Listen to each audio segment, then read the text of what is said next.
bleu blanc bled. bleu blanc bled أزرق أبيض بلاد mavi, beyaz, bled. bleu blanc bled masolo ya malamu. قصص إيجابية. Pozitif hikayeler. Bleu, blanc, bled. Des histoires en positif.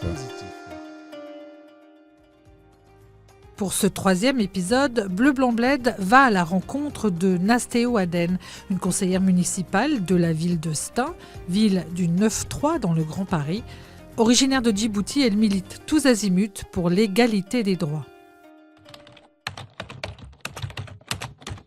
Bonjour, je m'appelle Nastéo Aden et j'ai 36 ans, je suis maman de 2 enfants et je vis dans la ville de Stein où je suis élue depuis 2020 en tant que conseillère municipale et territoriale dans notre intercommunalité.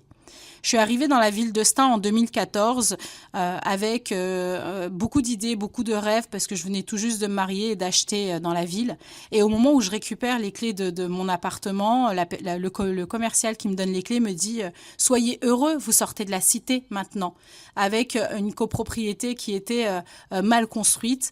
Et donc là, ça a été mon premier engagement, c'est de rappeler que c'est pas parce qu'on achète dans Stein avec les moyens qu'on a juste droit à de la médiocrité et de la construction qui valait pas le coup. Et tout de suite, une organisation qui se met en place, parce que je suis aussi dans ça, en fait, tout simplement, dans notre chair, c'est de se dire qu'au bout d'un moment, on n'acceptera pas les injustices en disant, bah ok, c'est pas grave. Si, c'est grave, on a les mêmes droits, le même positionnement que tous, et donc nous avons accès à ce qui doit permettre de conserver notre dignité. Et donc tout de suite, d'aller auprès des 500 de mes voisins, d'aller les chercher un par un, de créer la première pétition et de faire en sorte que le constructeur nous rende justice dans ce que nous avons acheté et dans le fait que, en fait, 1 euro dépensé par, entre guillemets, supposé noir ou arabe, ça valait le même euro qu'un Parisien lorsqu'il avait le droit à sa construction. Nastéo Aden est arrivée en France en 2007 pour étudier. À l'arrivée pour cette jeune femme, un diplôme d'ingénieur et une OQTF, une obligation de quitter le territoire français.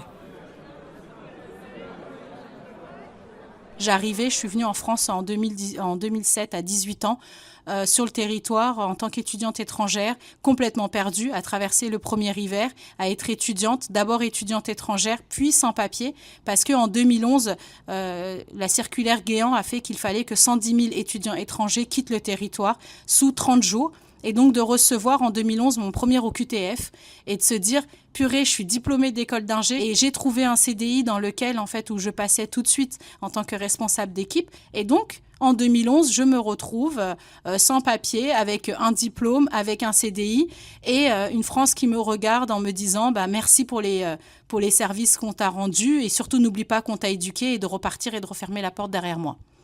Donc tout de suite, l'organisation autour du collectif du 31 mai, donc des étudiants étrangers, nous avons rappelé que en fait, on n'avait pas à remercier la République d'abord parce qu'on était là.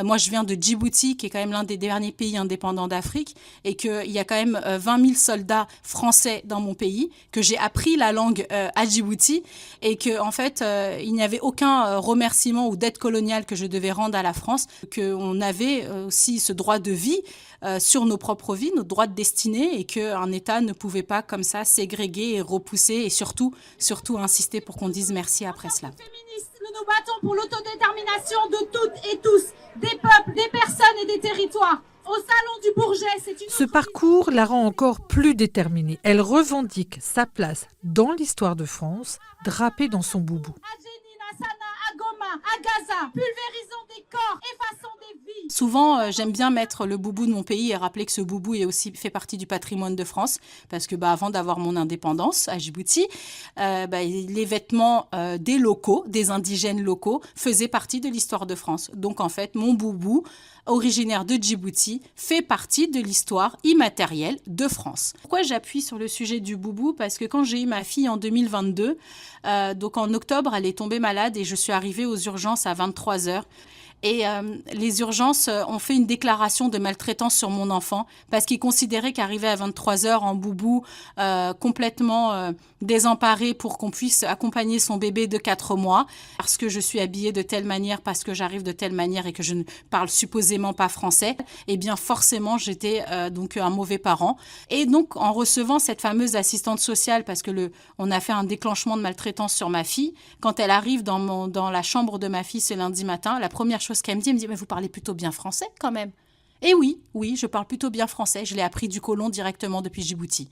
C'est qu'on considère que le noir ou l'arabe supposé musulman en France aujourd'hui, de prime abord, quand on le voit comme ça, on le traite d'abord comme un indigène avant de le traiter comme un Français. Non, nous sommes aujourd'hui Français, binationaux. J'ai une histoire qui est la mienne. Oui, j'ai été naturalisée après 3 ans de sans-papiers. Oui, je suis ingénieure parce que dans la vie, je suis aussi responsable cybersécurité.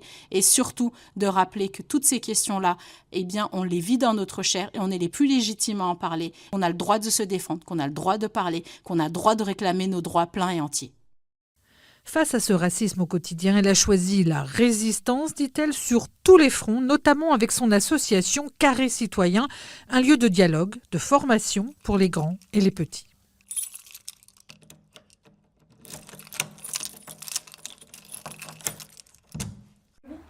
Yes. Donc le carré des mamans. Alors le carré des mamans. Comment ça va aujourd'hui? Non, il n'est pas ici, mais le petit, il est au Béoul. Ce carré citoyen dans lequel, à la fois, on va accompagner les organisations de lutte, mais on va nous-mêmes rentrer en résistance. En résistance parce que depuis que je suis maman de 2 enfants qui sont à l'école ici, je me rends compte qu'en fait, ils ont encore moins d'accès à l'éducation que moi qui venais de Djibouti, qu'ils ont moins de profs présents parce que là-bas, c'est les femmes de militaires qui nous éduquent parce que comme elles sont au soleil, qu'elles n'ont rien à faire, elles nous donnent cours. Et depuis, c'est amorcé une nouvelle lutte de me rendre compte que nos vies étaient politiques et que, en fait, tout ce qu'on menait, tous les effets de résistance depuis que je suis en France, parce que je suis rentrée en résistance en venant en France finalement. D'abord, c'était la résistance par rapport aux nouvelles températures que je rencontrais, puis de cette nouvelle vie, et puis enfin cette nouvelle résistance en devenant française, puis en devenant élue de la République, de simplement dire, mais en fait... je vis ici, j'élève mes enfants, je travaille ici, je paye mes impôts et j'ai droit aussi pleinement en fait d'avoir accès à ce que je veux construire et comment je veux le construire. Qu'est-ce qui se passe aujourd'hui à l'école Guy Môquet à Stein? Une classe ferme et c'est une des maîtresses les plus engagées. Et Carré Citoyen est toujours présent sur le terrain pour expliquer que d'abord, les premières personnes à interpeller, c'est les responsables. La ville de Stein compte environ 40 000 habitants, dont 30% sont étrangers. Un creuset culturel, héritage du colonialisme, que défend Nastéo Aden inlassablement. Nastéo, si on veut vraiment changer les choses, tu crois que c'est possible?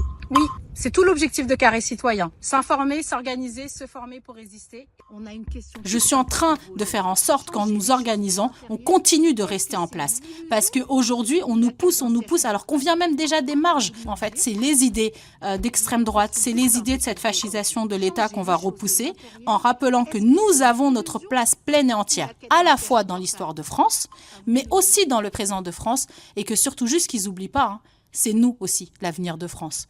C'est juste la digne histoire de cette colonisation et de cette décolonisation et que c'est la digne histoire des partenariats économiques qui se jouent encore aujourd'hui. Parce qu'on a beau rappeler on est binationaux, on est ceci. Non, je suis française aujourd'hui, mais je suis surtout héritière de l'histoire de France. L'histoire militante de Nastéo Aden s'inscrit dans cette affirmation. Elle est française et elle a des droits. J'ai jamais eu de syndrome de l'imposteur sur la question française parce que quand tu grandis dans un pays où il y a plus de 20 000 soldats avec leurs familles, moi j'ai appris que j'étais pas française en France parce qu'en fait on les côtoie tellement que tu as l'impression que Djibouti, en fait, j'étais dans un département français alors que j'étais dans un pays indépendant. Donc c'est aussi tout cela qui se joue. Donc j'ai jamais eu de syndrome d'imposteur sur le fait d'être française ou pas française. Au contraire, je viens d'une famille qui assume pleinement sa binationalité, sa double identité.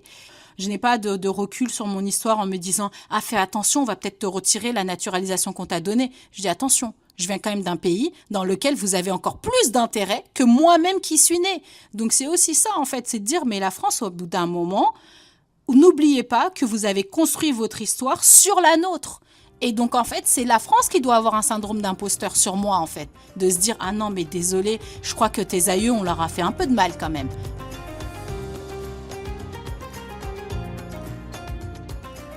Nastéo Aden, une vie entre Djibouti et Stein, un reportage de Samia Benzaïd. Vendredi prochain, nous irons à Casablanca pour rencontrer un graffeur vandale à la retraite.